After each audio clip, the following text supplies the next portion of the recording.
মহিলাদের সার্ভাইকাল ক্যান্সারের টিকা নেওয়ার কর্মসূচি শুরু হয়েছে। সাধারণ মানুষের মধ্যে ভয় দূর করতে চিকিৎসকেরাই প্রথমে টিকা নিয়ে সকলকে উদ্বুদ্ধ করলেন। এদিন উত্তরবঙ্গ মেডিকেল কলেজ হাসপাতালে গাইনি সেমিনার হলে পিজিটি হবু চিকিৎসক, কলেজের ছাত্রী সহ সাধারণ মহিলারা যাদের বয়স 9 থেকে 45-এর মধ্যে তারা সার্ভাইকাল ক্যান্সারের প্রতিষেধক টিকা নেন। শুধু মহিলাদের ক্ষেত্রেই নয়, পুরুষেরাও পেনাইল ক্যান্সার থেকে রক্ষা পেতে এই টিকা নিতে পারেন। প্রথম ডোজের পর 2 মাস এবং এরপর 6 মাস পরে তৃতীয় বুস্টার ডোজ নেওয়ার পর রোগীর শরীরে সারা জীবনের জন্য সার্ভাইকাল ক্যান্সার সহ ভ্যাজাইনাল ক্যান্সার এবং আরো অন্যান্য ক্যান্সারের ঝুঁকি অনেকটাই কমে যায় বলে জানান প্রসূতি বিভাগের চিকিৎসক ডাক্তার সন্দীপ সেনগুপ্ত।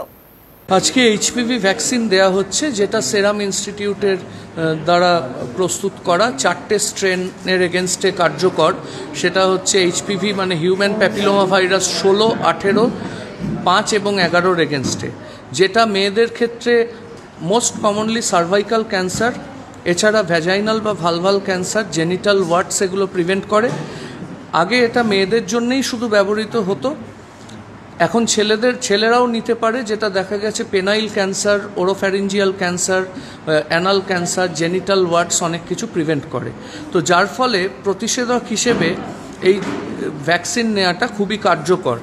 এবং এইরকম আমরা প্রায়শই মেডিকেল কলেজে শিবির করছি, নার্সিং কলেজ, নার্সিং স্কুলেও করা হয়েছে awareness program followed by vaccination.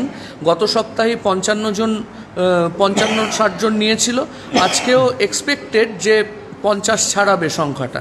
এখানে চিকিৎসা কর্মীরা যারা রয়েছেন তারা ভ্যাকসিন নিচ্ছেন, এটা একটা ভালো বার্তা। কারণ আমরা নিজেরাই যদি কনভিন্স না হই, তাহলে আমরা সাধারণ মানুষকে কিভাবে বলবো যে এই ভ্যাকসিন নেওয়া উচিত।